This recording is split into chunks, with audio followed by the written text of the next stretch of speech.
y'all feel out there? Oh, yeah. All right. Check this out. 1, 2, 3, in the place to be, as it is plain to see. Funky Fresh for 1983. Inside the place with all the bass. He leaves without a trace. And he came here tonight to get on your case. And we are the crush grooving, the body moving, the record making, and the record breaking. And it goes a little something like this. It goes a 1, 2, 3, and we had. A whole lot of superstars on this stage here tonight. But I want y'all to know one thing. This is my house. And when I say whose house, y'all know what time it is. Here in moments. The ultimate gala spectacle. Holy Mother of God on earth and in heaven at the exact same time. You want a piece of me? You got it!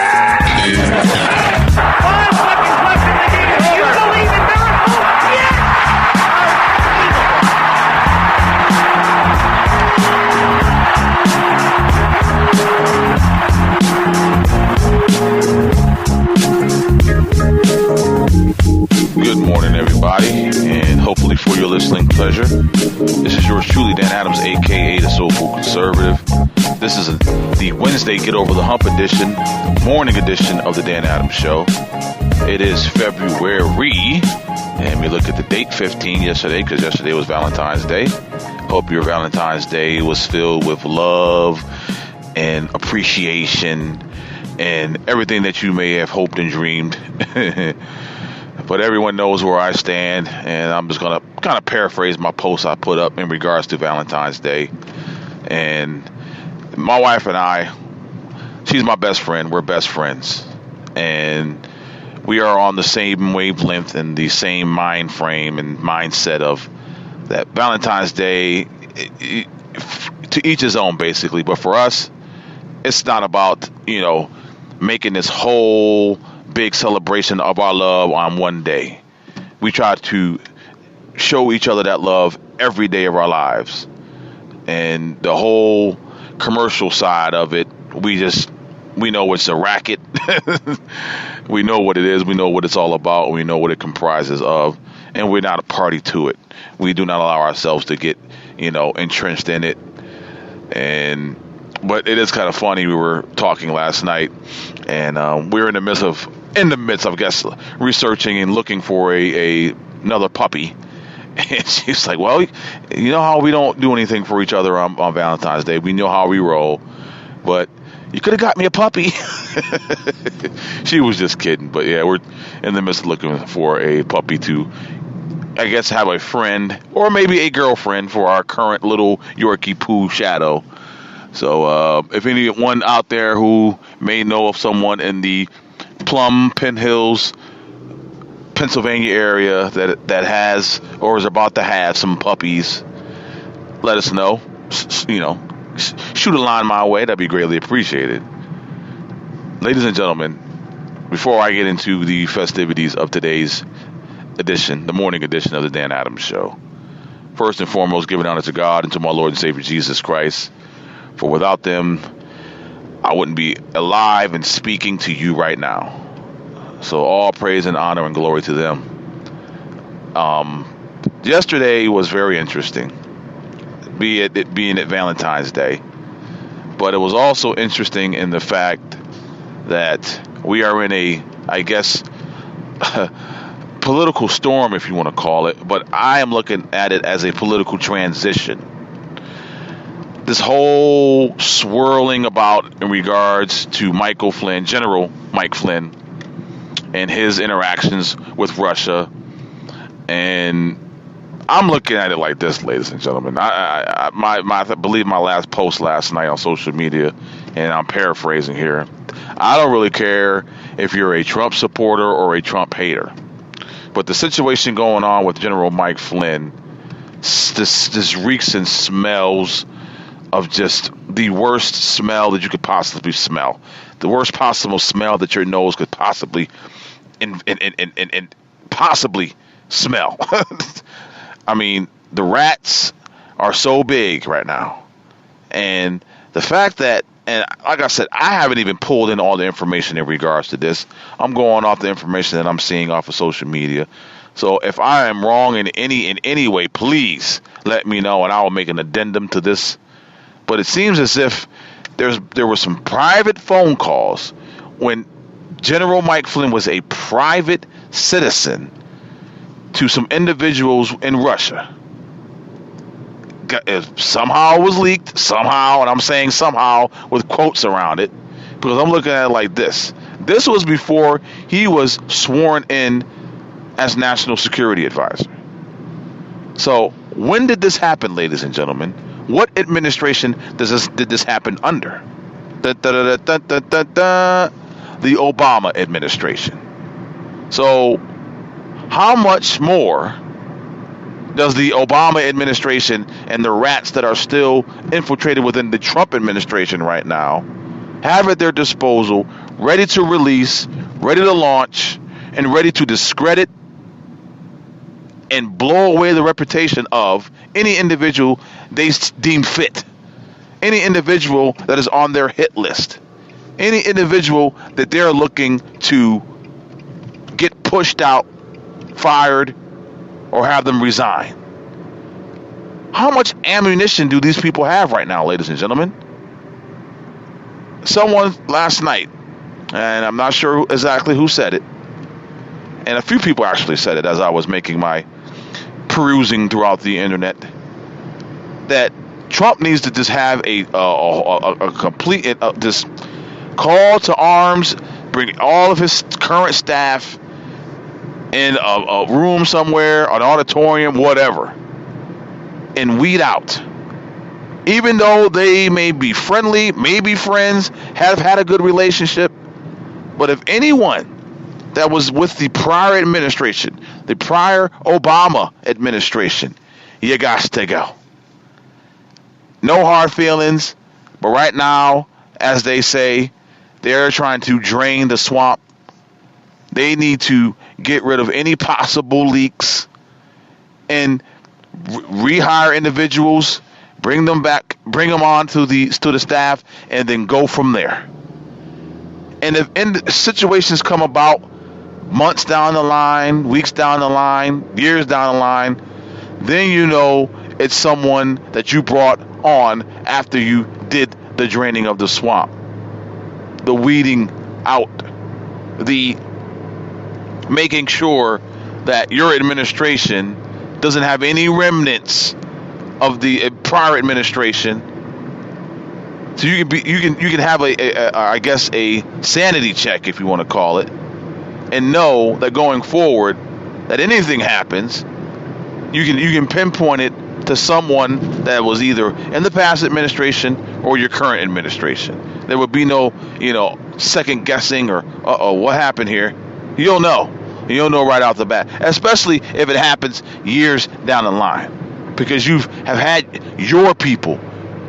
None of the past administration is in your administration, and you'll know for certain that if something leaks, that it's someone that you hired back, that you hired on, that you put in place of those that were tentacles of the last administration, the Obama administration.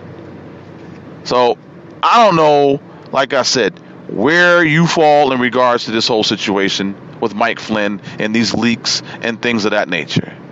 But all I know is this: if it was someone, and more than likely, it's pointing to that direction, that an Obama administration official facilitated this whole takedown of Mike Flynn, I am looking at it like, well, first of all, you are taking down the National Security Advisor. Who knows how much tapped phone calls, emails, correspondence, whatever that you have that is of classified,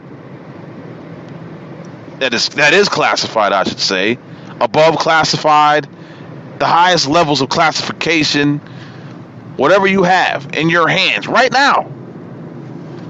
You have put our national security at risk.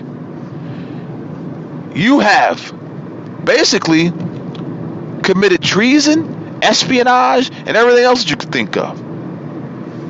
Who knows what other statutes you have broken? Who knows what other laws that you have broken? And for anyone who feels, and like I said in my, I believe the final post I made last night, we railed and railed and railed against the Obama administration in regards to them hiding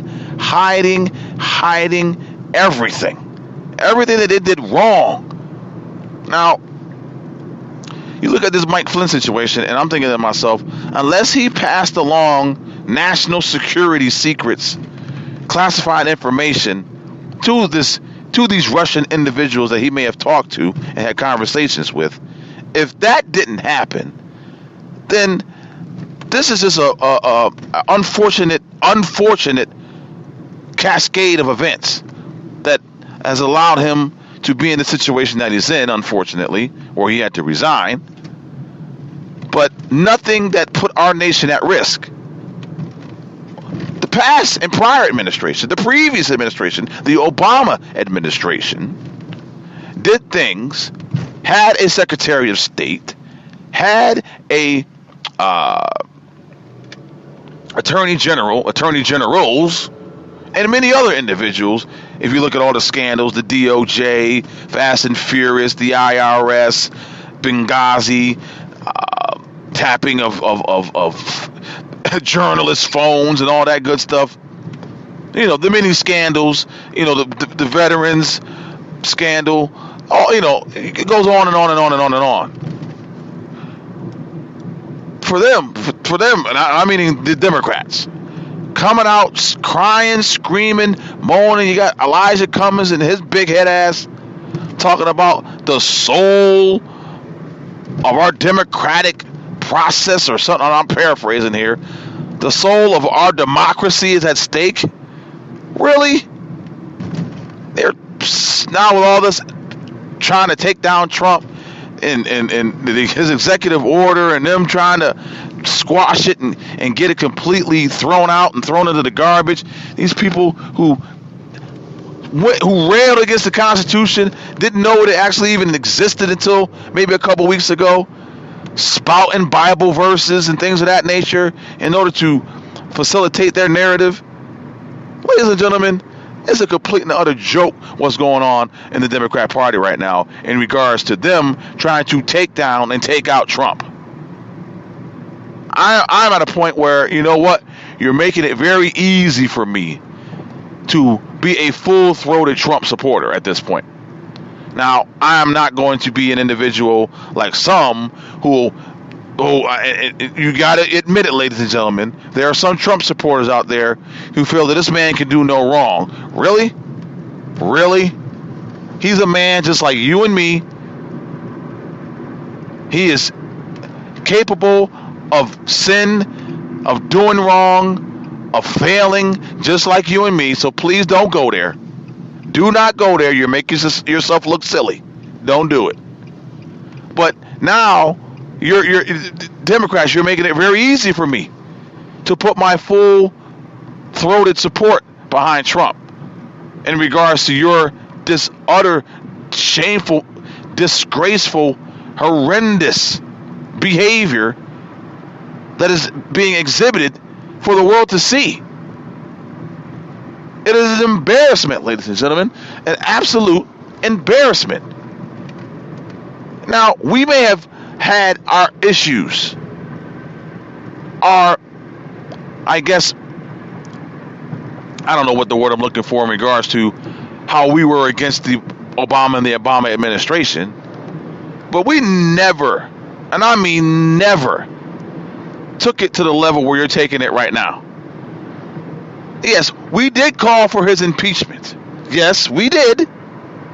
But we had situations and scandals and I guess breaking of the law that warranted that calling for impeachment.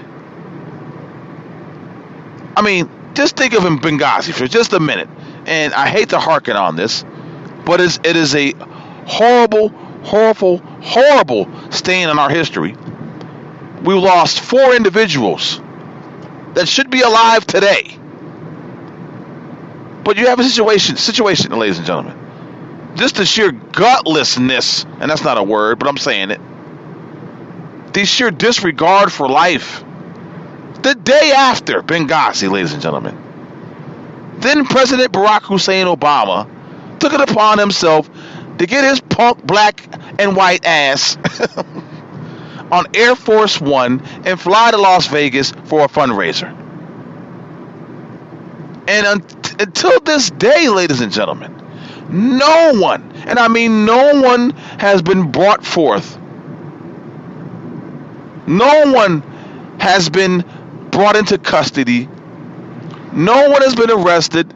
No one is in Gitmo right now or in some secret CIA facility that we know of who had their hand in the horrific attack that took 4 lives.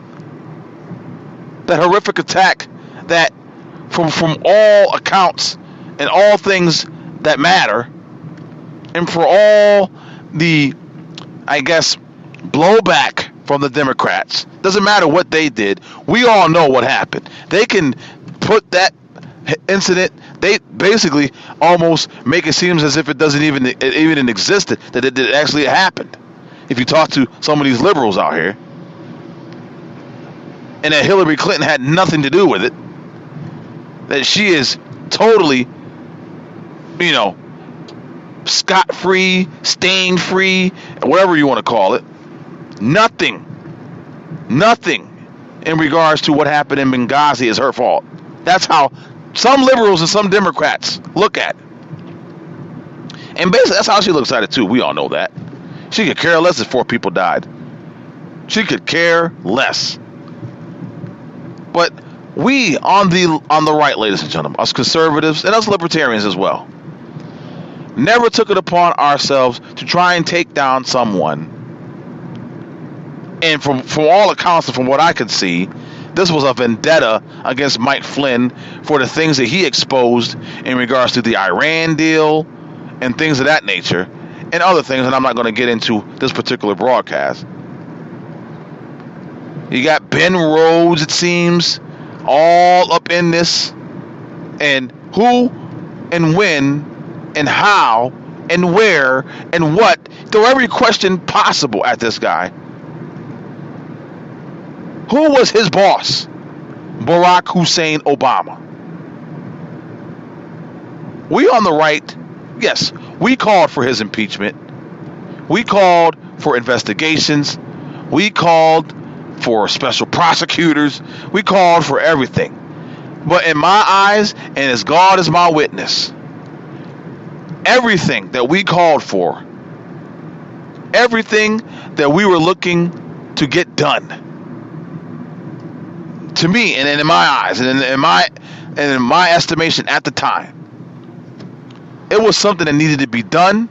It was warranted. And I'm only speaking for myself. I'm not speaking for anyone else. But these things needed to get done, and they didn't. Now, we had this whole debacle in regards to Hillary Clinton and her email server in Benghazi. And, of course, as you know, nothing came about it, except for her not being and becoming president. Thank Lord. Thank you, Jesus. Hallelujah. Ladies and gentlemen, I don't know about you, but I'm at a point where is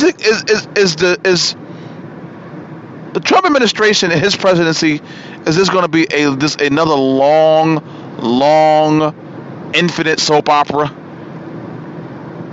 Because honestly, ladies and gentlemen, even with all the crap that we had to deal with for the past 8 years under the presidency of Barack Hussein Obama, it is going to pale in comparison to what we're going to see on a daily basis. Because we know, ladies and gentlemen, that the mainstream media is the megaphone for the Democrat Party. They are going to be at the forefront, questioning, doing everything within its power to discredit President Trump and everything that he's trying to put forth to make America great again. Now, I'm not going to sit on the sidelines and allow myself to, be in the pit of not holding President Trump's feet to the fire. You know how I roll. Me and my wife were talking about that last night in regards to how some people out there, just because I may have said this or said that in regards to Trump, that I'm just, I got my Make America Great Again hat and shirt and everything else type of supporter. I'm not there yet. Probably will never be, ladies and gentlemen. But I am going to support the president in regards to his agenda, and if the agenda is in line to my principles and my core values, then he will have my support. There is no question about that. None whatsoever. So, ladies and gentlemen, as you go about your day, and I know this was a long-winded kind of a morning edition of the Dan Adams Show, here on a Wednesday, a hump day, and day after Thanksgiving, excuse me, day after Valentine's Day. I'm hoping that the love that was exhibited and shown and brought forth yesterday continues on throughout this year. How about that? How about we let love prevail? Now, I'm not saying that we're going to sit on the sidelines and allow things to pass on by. We're not going to allow things to, when we know it's wrong, not say our part, do our part, and be who the individuals that we are, not allow evil to win. I'm not saying that, ladies and gentlemen. But when love needs to be placed above all, let it be. Let it be. Let it be. Let God's love infiltrate. Let God's love just engulf. Let God's love be the love that we all seek, and that we all treasure, and that we all hopefully accept. So, ladies and gentlemen, as you go about your day, and keep in mind, let common sense, let cooler heads prevail, but never back down from who you are. Never back down from your core values and principles, and never back down from the fight that is ahead of us. So until next time, God bless you and yours. May He keep you and your family safe. Until next time, God bless. Peace. Fox News Radio. I'm Dave Anthony. Very un-American. That's what President Trump has just tweeted, saying the real scandal going on now is classified information is illegally given out by quote-unquote intelligence like candy. This after his NSA advisor resigned after leaked details emerged of Michael Flynn's phone calls with Russia's ambassador in December, showing he misled the White House about those discussions. Now other leaks are in the New York Times. Fox's Rachel Sutherland live in Washington. Dave, Republicans and Democrats are calling for dueling investigations amid the Times report that claims campaign workers, including former Chair Paul Manafort, had regular contact with Russian intelligence officials during President Trump's campaign. Democrats want to explore possible connections between the White House and Russia, while Republicans want to know who's leaking information. President Trump is pointing the finger at the intelligence community, tweeting information is being illegally given to the failing @New York Times and @Washington Post by the intelligence community, NSA, and FBI, ? Just like Russia. Dave. Rachel, a Russian spy ship spotted off the Delaware coast yesterday is now just 30 miles offshore from Connecticut, though it is in international waters. This as NATO leader Jens Stoltenberg says he is worried about the U.S. report Russia has secretly deployed a cruise missile that would violate a nuclear treaty. Any non-compliance with the INF Treaty will be of great concern. President Trump will hold a news conference in a few hours with Israeli Prime Minister Benjamin Netanyahu. Then the two will hold a private meeting. While the Trump administration has pledged greater support for Israel, there are still questions as to how much the U.S. will back Israeli settlement building or a peace deal with Palestinians involving a separate country for Palestinians. Fox's Rich Edson. Two senior Palestinian officials say CIA Director Mike Pompeo held secret talks in the West Bank yesterday with their leader Mahmoud Abbas. There's news out on the economy. Inflation crept up at the fastest pace last month in nearly 4 years. Consumer prices rose 0.6%. Retail sales were 0.4% higher. Fox News Radio, fair and balanced. How good a driver are you? A new AAA survey shows quite a few younger drivers take big risks behind the wheel. 88% of those 19 to 24 admit they've been either speeding, texted while driving, or they've run a red light in the last 30 days. And a third of drivers over 75 also admit to running a red light. You may drive over bridges that need to be repaired. A new report details thousands that need fixes. Fox's Jeff Manasso has more live. Dave, nearly 56,000 bridges nationwide that vehicles cross 185 million times a day, including the Brooklyn Bridge in New York and Washington's Arlington Memorial Bridge, are structurally deficient. That analysis by the American Road and Transportation Builders Association of a DOT report that shows more than 1 in 4 bridges are at least 50 years old and have never had major reconstruction. Though the report does say the bridges may not be imminently unsafe, and it should also be noted that the ARTBA, a D.C.-based labor union, has direct market interests in President Trump's proposed $1 trillion infrastructure plan. Dave. Jeff, people are back home around Oroville, California. The evacuation order lifted after fears of a massive flood over the weekend when an emergency spillway eroded at the Lake Oroville Dam.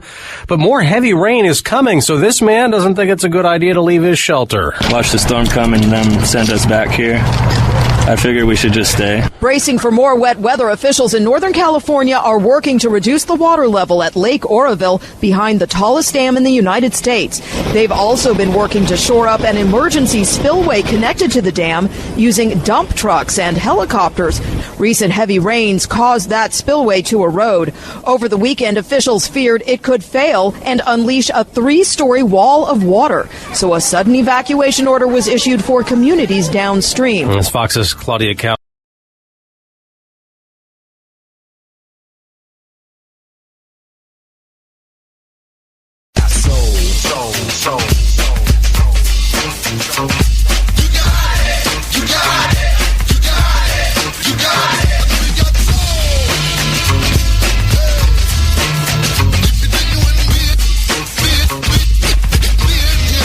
Time to lay down some serious sound. Straight out the gate, no time to wait for any situation that leads to complication. I've said it before, I'll say it again. Who knows the what, where, why, and when? No man, only God up above. Time to come clean, grab a rag and scrub the negativity out of the fabric. Events of the day can be forever tragic, but you got to revamp your mind state. Make sure that you start on a clean slate. Be firm and hold your position. Look to melodic to spark the transition. From evil to infinite righteousness. Aim high, let's see how high it gets. Concepts come alive and thrive. Waiting for this lyrical pro to arrive. Sit back and listen to me. I'm here to provide things you cannot see. Time to decide. You gotta listen to me. That's the way to go. The way that I flow. Act like you know. Never said that you couldn't get your groove on. Make sure it doesn't end up your swan song. Things can go wrong when you're out in the club. Hate supersedes the love. Jealousy is the drug of choice. Being the ultimate player. This behavior validates the stereotype. The rap and the hip-hop world is in a fist fight. Talking about the bling and the Dawn P. Does it make you a bona fide MC? Does it give you the license to rhyme? Your words should stand the test of time. Not be the subject for the Bill O'Reillys. Let's penetrate society. Showing skills that pays bills. Surface in the glow, masquerading through the hills. Sit back and listen to me. I'm here to provide things you cannot see. Time to decide. You gotta listen to me. That's the way to go. The way that I flow. Act like you know. Sometimes life can lead you on a U-turn. Valuable lessons to learn. Never settle for terms when I don't see a benefit. My vocab doesn't know the word quit. These relationships I'm presently building hopefully will lead me planting the seed, so I can feed those looking for a better way. Energized to survive the day, feeling regulated like some government agency, making sure that the world can see that my vibe is genuine till the end of time. Looking out for yours and mine. My soul is immersed in this music like Uncle L. I just keep doing it. This is where hip-hop and I will meet. Clap your hands now, people, stomp your feet. Sit back and listen to me. I'm here to provide things you cannot see. Time to decide. You gotta listen to me. That's the way to go. The way that I flow. Act like you know. Once again, you just witnessed another global collaboration on the station. Peace to my man, DJ Dream, on the soulful track. Now take me on out of here. Peace.